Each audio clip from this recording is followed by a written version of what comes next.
Yes guys, good morning all of you. Today we are going to continue with chapter 16 in social science, that is economic liberalization and globalization. लेकिन हम कभी भी सिर्फ liberalisation globalisation बोलेंगे तो privatisation का अपमान हो जाएगा, ठीक है। तो आपको किसी को अपमानजनक जो है फील नहीं करवाना है, आपको हमेशा एलपीजी साथ में ही बोलना है। समझ में आया? क्योंकि सिर्फ लिबरलाइजेशन ग्लोबलाइजेशन नहीं है, जैसे मैंने कहा था तीनों साथ में आते हैं। आज का हमारा टॉपिक है WTO। ये क्या है? एक ऑर्गेनाइजेशन है, वर्ल्ड ट्रेड ऑर्गेनाइजेशन, जिसकी स्थापना मतलब स्टैब्लिशमेंट जो है वो किया था यूनाइटेड नेशंस के कुछ मेंबर्स ने 1995 में। इसका जो बेसिक चीज़ है सुन लो जो मैं बता रहा हूँ अभी। ये यूनाइटेड नेशंस के कुछ मेंबर्स के थ्रू बनाया गया था वर्ल्ड ट्रेड ऑर्गेनाइजेशंस। और ये मेनली क्यों बनाया गया था और कब बनाया गया था? ये 1995 में बनाया गया था, ठीक है। और ये क्यों बनाया गया था? क्योंकि जो भी इंटरनेशनल ट्रेड में रुकावटें आती हैं या जो भी ट्रेड करते वक्त रुकावटें आती है, ऑब्स्टिकल्स आते हैं, इसके साथ ही हर कंट्री ने अपनी कंट्री के जो भी इंडस्ट्रीज़ थी उनको प्रोटेक्ट करके रखा था। किससे प्रोटेक्ट करके रखा था? बाहर की कंट्रीज़ की इंडस्ट्रीज से। तो वो सारी चीज़ें भी हटा दी गई। और इंडिया जो है इसका राइट फ्रॉम द बिगनिंग मतलब 1995 से इंडिया इसका मेंबर है। तो इंडिया को जब आप किसी के मेंबर बन जाते हो तो you have to follow the rules and regulation of that organisation, right.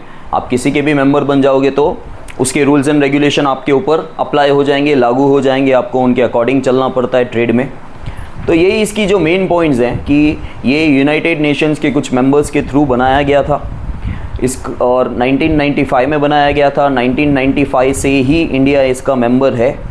ज़्यादातर ये ट्रेड को इंक्रीज़ करने के लिए, इंटरनेशनल ट्रेड जो है उनको इंक्रीज़ करने के लिए, और हर कंट्री जो है, हर कंट्री अपनी कंट्री की जो भी इंडस्ट्रीज़ है उनको प्रोटेक्ट करने के लिए कुछ अलग ही इंडस्ट्रियल पॉलिसी बनाती है। जैसे मैंने आपको बोला कि जब लिबरलाइजेशन आया तब भी प्राइवेटाइजेशन आ गया, तब भी ग्लोबलाइजेशन आ गया। ग्लोबलाइजेशन से क्या हुआ? आपका इंटरनेशनल ट्रेड इंक्रीज़ हुआ। लेकिन ग्लोबलाइजेशन से क्या हुआ?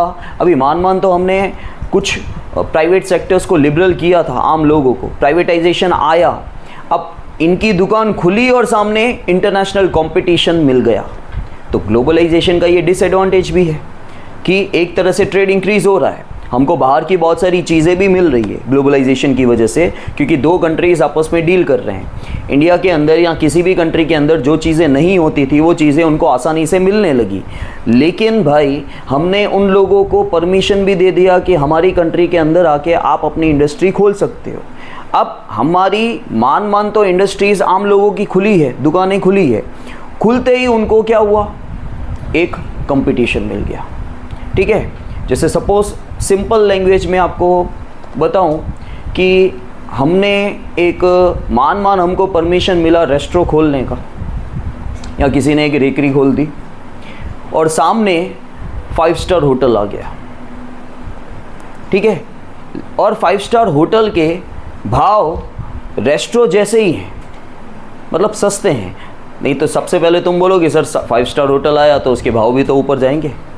और सबसे बड़ा है जो डिमांड को इफ़ेक्ट करता है वो, दैट इज़ अ प्राइस, ठीक है। जैसे आप काफ़ी बार मॉल में या किसी स्टोर में चले जाते हो चीज़ें ख़रीदने के लिए, हाँ बहुत अच्छा है, पहन वहन के देख लिया, 4-5 कपड़े पहन के देख लिए, जूते पहन के देख लिए, मस्त है मस्त है मस्त है, फिर वो लेबल पे ध्यान जाता है, अच्छा है, अब तक अच्छा ही लग रहा था ठीक है, पैक करने के लिए आप बोल रहे थे। लेकिन अब क्या होता है कि बहुत ज़्यादा यू कैन अफोर्ड, लेकिन आपको वर्थ नहीं लग रहा है। आपके पास पैसा है, ठीक है, पैसा बहुतों के पास है, सब लोग मर्सिडीज़ नहीं घुमाते, उनको वर्थ नहीं लगता है कि मेरा इतना सारा पैसा वहाँ पे क्यों चला जाए। तो आपको बहुत अच्छा लग रहा है, आपकी जेब में पैसा भी है, आपकी इच्छा भी है, लेकिन पैसे खर्चने की इच्छा नहीं है। पैसा होना और पैसे खर्चने की इच्छा दो अलग अलग होती है। जब आपकी पैसे खर्चने की इच्छा होती है और पैसा होता भी है, ठीक है, काफ़ी बार होता है पैसा नहीं है लेकिन पैसा खर्चने की इच्छा होती है, पैसा है लेकिन पैसा खर्चने की इच्छा नहीं हो रही है, ठीक है। तो उस समय क्या होता है, अब तक मतलब वो सामने सेल्समैन भी समझ जाता है कि आपकी नज़र कहाँ गई और क्यों आपके इरादे चेंज हो गए करके। तो वो वही होता है कि बहुत अच्छा लगा लेकिन लेबल पे तो अब अच्छा है, फिर देखता हूँ फिर। तो ये चीज़ें हो जाती है क्योंकि प्राइस सारी चीज़ों को अफेक्ट करता है, ठीक है। Come to the textual explanation, page number 129।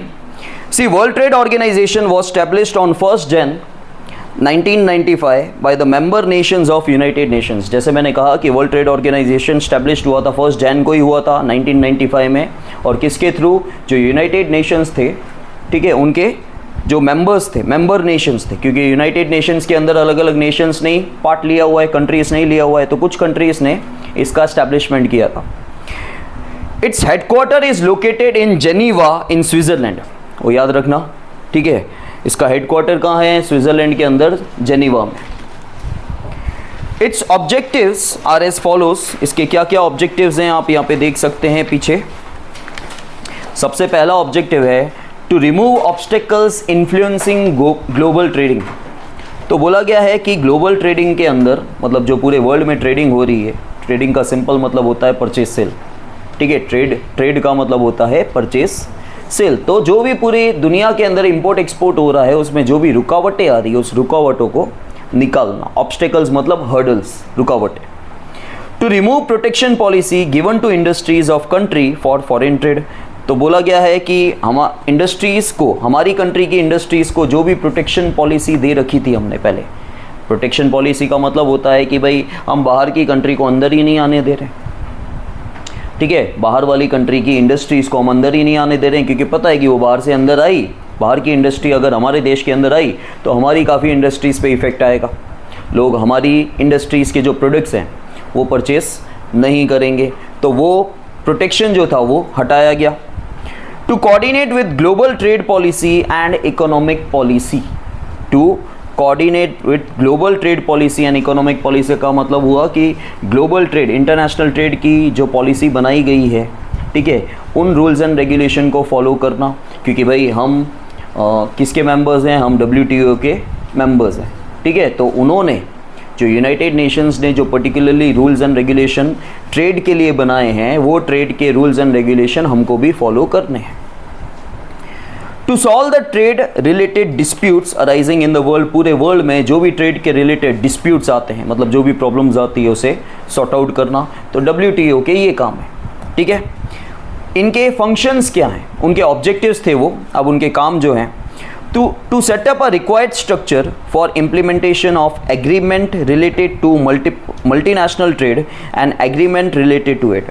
तो बोला गया है मल्टीनेशनल ट्रेड करने के लिए जो भी एग्रीमेंट्स आपने किए हैं, ठीक है, जो भी आपने एग्रीमेंट्स किए हैं, समझौते किए हैं, या जो भी आपने एक दूसरे के साथ जो टाई अप किए हैं, ठीक है, उसके लिए एक स्ट्रक्चर तैयार करना। क्योंकि आप कुछ भी इम्प्लीमेंट करने जाओगे, इम्प्लीमेंट का मतलब होता है यूज़, इम्प्लीमेंटेशन का मतलब होता है आपने बहुत अच्छा सोच लिया, अच्छे रूल्स एंड रेगुलेशन तैयार किए, लेकिन आप उसको यूज़ करोगे तभी रिजल्ट मिलेगा ना। आपने सोचा मैं 10 घंटा बैठूंगा, 10 घंटा बैठोगे ये वो आपका सोचना है, इम्प्लीमेंट करो। जब 10 घंटा बैठो और काम करो तब की बात, ठीक है। तो वो इम्प्लीमेंटेशन हुआ। तो इम्प्लीमेंटेशन के लिए मतलब अप्लाई करने के लिए, यूज़ करने के लिए आप एक पर्टिकुलरली स्ट्रक्चर तैयार करते हो। World Trade Organization plays a vital role for debate and negotiations for multinational trade. तो World Trade Organization plays a vital role for debate and negotiation. Negotiation क्या होता है पता है आपको? Debate, yes. निगोशिएशंस का मतलब होता है बातचीत करना, बातचीत करके सॉर्ट आउट करना, ठीक है। और डिबेट मतलब वही आप डिस्कशन करते हो करके।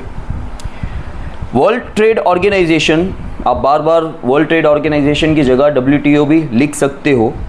एंकरेजेस अनबायस्ड इंटरनेशनल ट्रेड। तो यहाँ पे कोई बायसनेस नहीं होता, किसी कंट्री को फेवर नहीं होता। जो भी इंटरनेशनल ट्रेड को सपोर्ट कर रहा है उसमें बायसनेस नहीं होती, मतलब फेवर नहीं होता, अनबायस्ड होता है। Different Nations follow their own national policy, it observes them and suggest required improvements. देखो हर नेशन, हर कंट्री अपनी इंडस्ट्रीज़ को तो सपोर्ट करेगा ही ना भाई। तो हर कंट्री ने अपनी इंडस्ट्रीज़ के लिए अलग अलग इंडस्ट्रियल पॉलिसी बनाए रखी होती है। और WTO क्या करता है? सबकी, जितने भी नेशंस हैं, जो भी उनके मेंबर नेशंस हैं, सबकी पॉलिसी को ऑब्जर्व करता है बराबर से कि कौन क्या कर रहा है, कौन क्या नहीं कर रहा है, उसकी पॉलिसीज़ बराबर फंक्शंस क्या हैं, प्रॉपरली हैं कि नहीं। तो उन सब के जो भी पॉलिसीज़, जो भी रूल्स एंड रेगुलेशन बने हुए हैं, जो भी उनके फंक्शंस हैं, WTO उनको ऑब्जर्व करता है और जहाँ पे चेंजेस करने की रिक्वायरमेंट है वहाँ पे सजेशंस देता है कि आपको ये चेंज करना चाहिए आपकी पॉलिसी में। Impacts on Indian economy, impacts का मतलब होता है इफेक्ट, ठीक है, हमारी इंडियन इकोनॉमी के ऊपर इसका क्या इफेक्ट आया। See, India is a member of this WTO organisation since its inception. Inception का मतलब होता है स्टार्टिंग, ठीक है, फ्रॉम द बिगनिंग। इंसेप्शन का मतलब होता है स्टार्टिंग, ठीक है, राइट फ्रॉम द इंसेप्शन मतलब right from the beginning India जो है वो WTO का मेंबर है। और WTO की स्थापना कब हुई थी? 1 जनवरी 1995, ठीक है।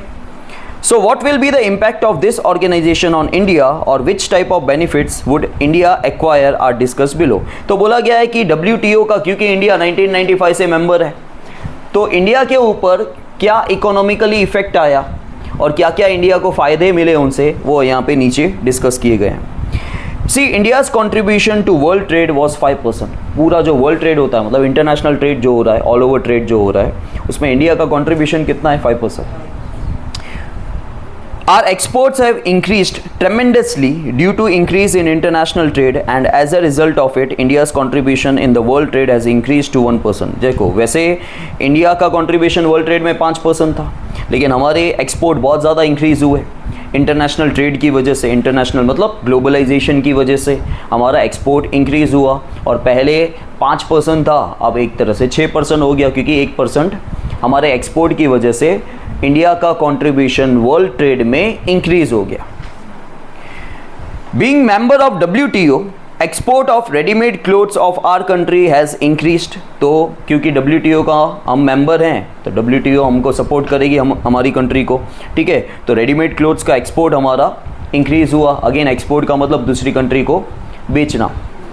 As a member of WTO, India has been able to increase exports of its agro products। और क्योंकि हम WTO के मेंबर हैं, अगेन हमको ये फ़ायदा मिला, एक तो रेडीमेड गारमेंट ज़्यादा बिका, दूसरी कंट्री के अंदर एक्सपोर्ट इंक्रीज़ हुआ, साथ ही साथ हमारे एग्रो प्रोडक्ट्स मतलब एग्रीकल्चर प्रोडक्ट्स का भी सेल एक्सपोर्ट इंक्रीज़ हुआ।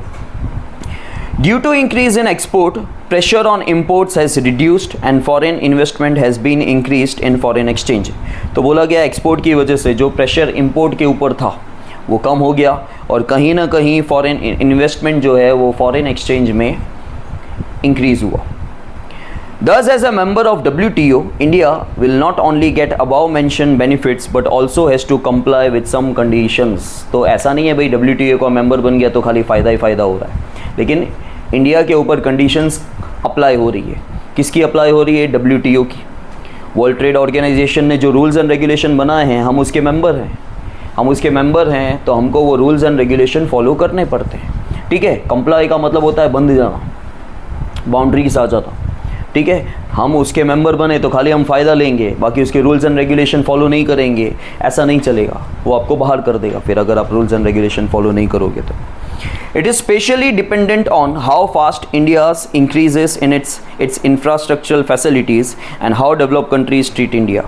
तो ये स्पेशली डिपेंडेंट होता है कि इंडिया अपनी इंफ्रास्ट्रक्चरल फैसिलिटीज़ को कितना जल्दी इंक्रीज़ कर रहा है। जितनी फैसिलिटी ज़्यादा होगी उतना अच्छा होगा हमारे लिए। और डेवलप कंट्रीज़ इंडिया को कैसे ट्रीट कर रही है, ठीक है। Now there is another topic that is a sustainable development.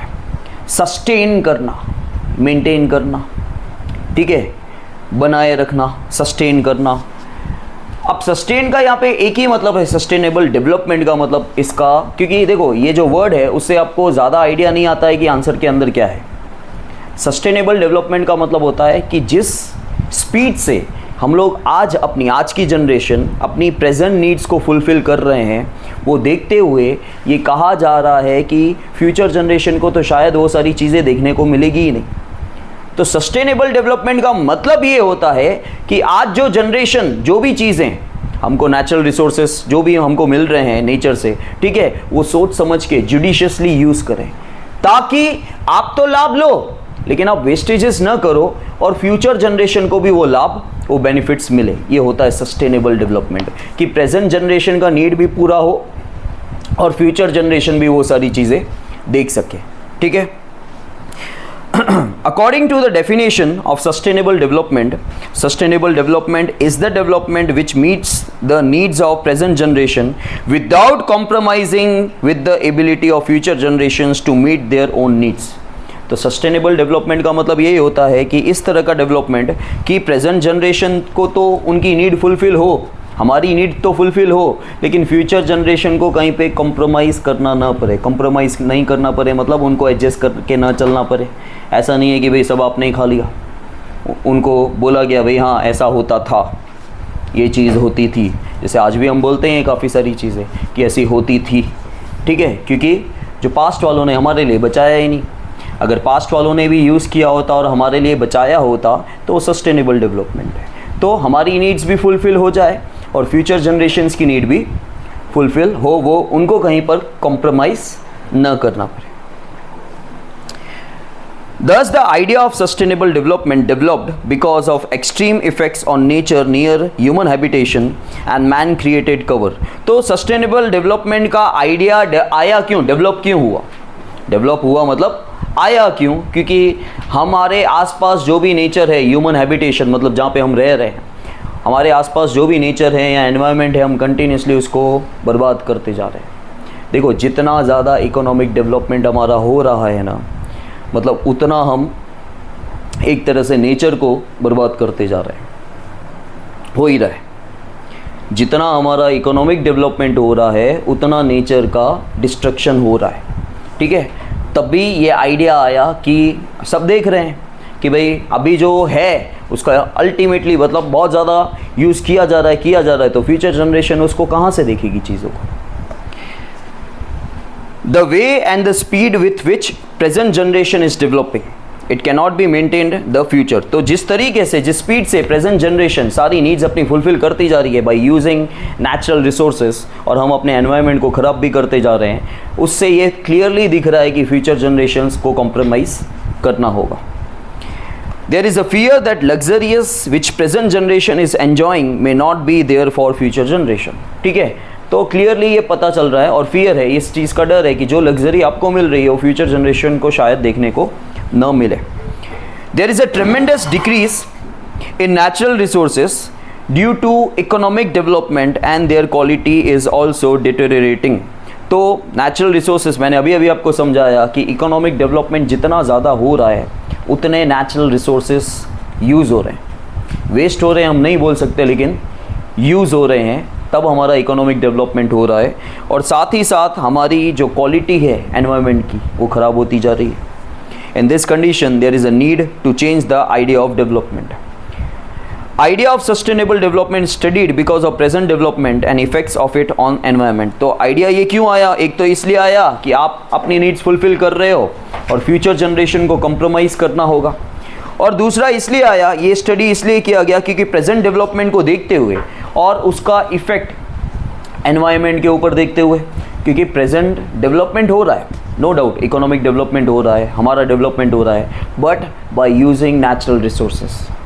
और नेचुरल रिसोर्सेज का जब हम यूज़ कर रहे हैं, हम फाइनेंशियली तो ऊपर जा रहे हैं, लेकिन नेचर बर्बाद हो रहा है, उसकी क्वालिटी बर्बाद हो रही है, और वो इफ़ेक्ट आपको हिट करेगा ही।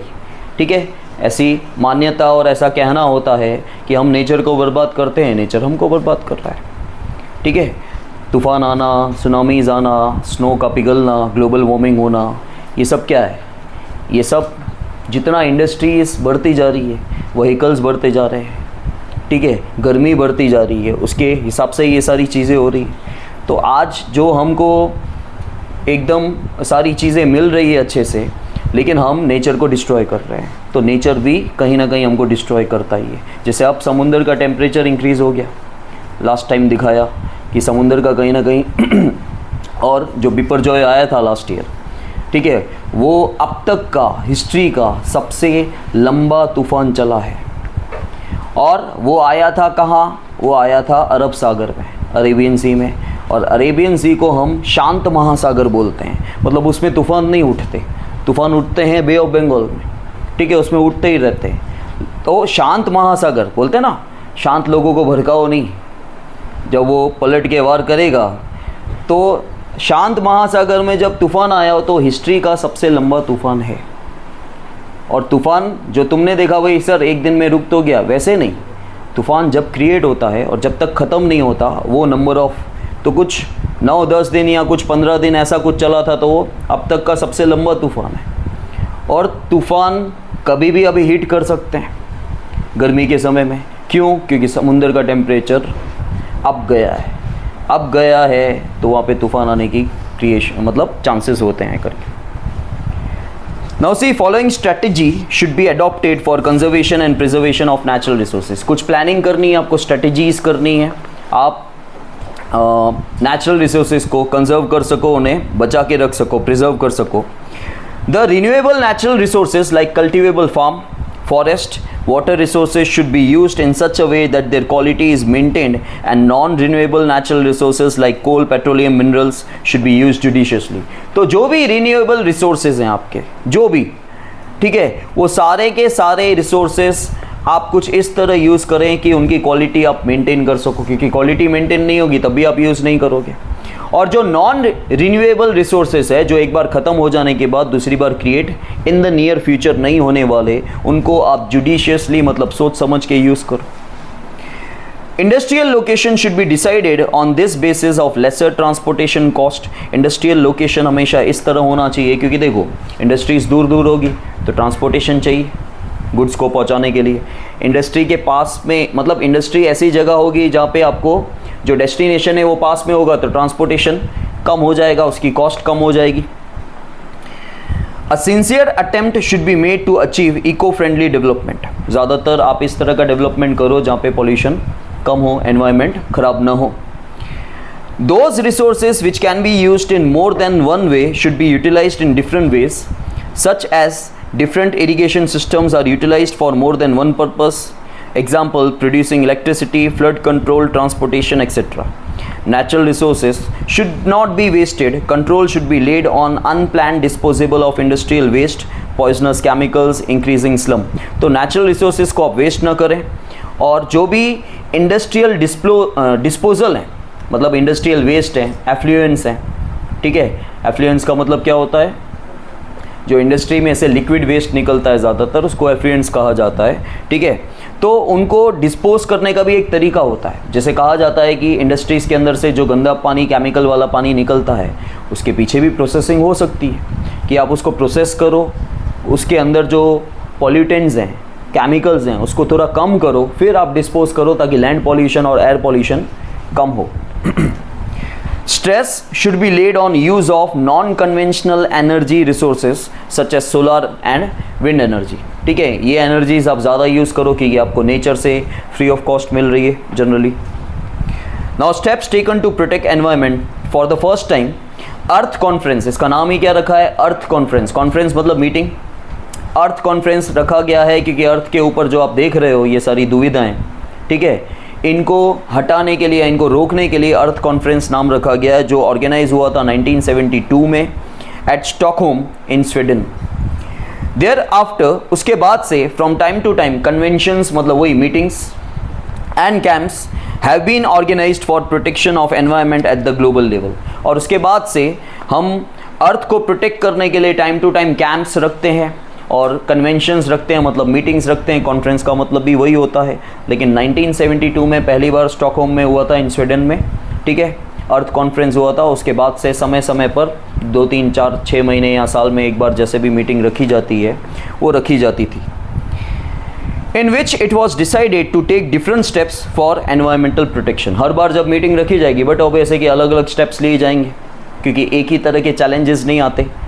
अर्थ को ख़राब करने के पीछे अलग अलग चैलेंजेस आते हैं, तो हमें उन्हें रोकना है, ताकि अर्थ जो है मतलब यहाँ पे पॉल्यूशन कम से कम हो और हमारा एटमॉस्फेयर प्रोटेक्टेड रहे। India is also involve in these global efforts. Government is also making different efforts at the national level. Example, information about pollution condition of different cities of Nations is presented. ये books में छापा जाता है, publish किया जाता है कि अलग अलग स्टेट्स जो हैं या अलग अलग नेशंस जो हैं उनका पॉल्यूशन का कंडीशन कैसा है, ठीक है, मिलता है आपको। Central and state pollution control boards have been established to control pollution. State level पे और सेंट्रल लेवल पे पॉल्यूशन बोर्ड बना है। बोर्ड आपने जैसे 10th बोर्ड है, बोर्ड क्या है? बोर्ड एक कमिटी है। बोर्ड क्या होता है? कमिटी, मतलब ग्रुप ऑफ पर्सन से ग्रुप बना हुआ है। तो हर पॉल्यूशन को रोकने के लिए स्टेट लेवल पे, मतलब अलग अलग स्टेट्स में, Gujarat state, Maharashtra state, Rajasthan state, ठीक है, जितने भी स्टेट्स हैं 29 स्टेट्स जो हैं, और सेंट्रल लेवल पे एक कमेटी बनाई गई है ताकि पॉल्यूशन को देखा जाए। 5th June has been declared as a environment day in the world, ठीक है, पूरे वर्ल्ड में 5 जून, ये याद रखना आता है, ये 1 मार्क में आता है, देख रखते हैं, सबको आना चाहिए। ज़्यादातर ये पूछा जाता है 5th जून, ठीक है, वर्ल्ड एनवायरनमेंट डे है। In India government passed air pollution control act, कानून बना हुआ है, ठीक है, कानून बना हुआ है कि आपके भाई गाड़ी में से ज़्यादा धुआं निकलता है, वो तो देखो इस लेवल पे ज़्यादा एक्शन लेते नहीं हैं, ठीक है, लेकिन गाड़ी में से अगर एक पर्टिकुलरली जैसे PUC आता है, पॉल्यूशन अंडर कंट्रोल का सर्टिफिकेट आपको मिलता है जो 6 महीने तक वैलिड होता है सरकार की तरफ से, ठीक है, उसमें चेक किया जाता है कि भाई पॉल्यूशन अंडर कंट्रोल है कि नहीं है। तो कानून बनाया हुआ है 1981 में ताकि हम पॉल्यूशन को कंट्रोल कर सकें। International agreements have been signed for deteriorating level of ozone, disposal of nuclear waste and maintenance of biodiversity. तो अगेन इंटरनेशनल लेवल पे एग्रीमेंट्स बने हुए हैं कि ओजोन लेवल का जो इफ़ेक्ट है उससे हम कैसे बचें, न्यूक्लियर जो भी वेस्ट है उसका डिस्पोजल कैसे किया जाए और बायोडाइवर्सिटी को मेंटेन किया जाए। दस conservation of environment is everyone's responsibility, ये खाली सरकार की रिस्पॉन्सिबिलिटी नहीं है, ये हमारी रिस्पॉन्सिबिलिटी भी है। जब तक हम ये चीज़ें नहीं करेंगे तब तक नहीं होगा, ठीक है। और हम अगर यही सोचेंगे, आप दूसरे को कन्विंस करो कि आप भी करो, ठीक है, बाकी तो देखो आप ये अगर इंतज़ार करोगे तो कोई नहीं कर रहा है तो मैं क्यों करूं, तो फिर कभी कोई चेंज नहीं आना, ठीक है। अगला क्या कर रहा है उसको छोड़ दो, आपका मन कर रहा है कुछ अच्छा करने को तो आप करो, शायद आपको देख के किसी की आंखें खुले, 2-4 जनों की, जिसकी भी, ठीक है। बाकी अब जैसे मेरा कज़िन बेंगलोर में रहता है, मैंने आपको पहले भी शेयर किया है, तो अब बेंगलोर बहुत फास्ट लाइफ है, ठीक है, लेकिन कभी भी वो एक पेपर का टुकड़ा बाहर रास्ते में नहीं फेंकेगा। मेरी आदत भी है कि नहीं फेंकने की, लेकिन काफ़ी बार जब कंटिन्यूसली 1-2 घंटे हाथ में पकड़ने के बाद भी जगह नहीं मिल रही है तो फिर शायद फेंक दिया जाता है। लेकिन अगर उसके साथ मैंने कभी ये चीज़ फेंक दी, कागज़ का टुकड़ा, तो जो चिल्ला चिल्ली हो जाती है ऊपर मेरे, ठीक है, कि हाथ में ही रखना है, तो वो उसने एक प्रिंसिपल क्रिएट किया है खुद का कि कौन क्या कर रहा है उससे मतलब नहीं है, मुझे वो चीज़ नहीं करनी है, जहाँ पे कचरा फेंका जाता है वहीं पे फेंका जाएगा। और इवन वो तो अपने घर पे ये भी करता है कि जो सूखा कचरा अलग और गीला कचरा अलग, वो भी करता है। जैसे बाहर मेंटेन करते हैं लोग कि सूखा कचरा आप अलग फेंको और गीला कचरा जो है वो आप अलग से फेंको करके, तो वो आपके ऊपर है। देखो वो आपकी थिंकिंग, आपके थॉट्स क्या बोल रहे हैं उसके ऊपर है।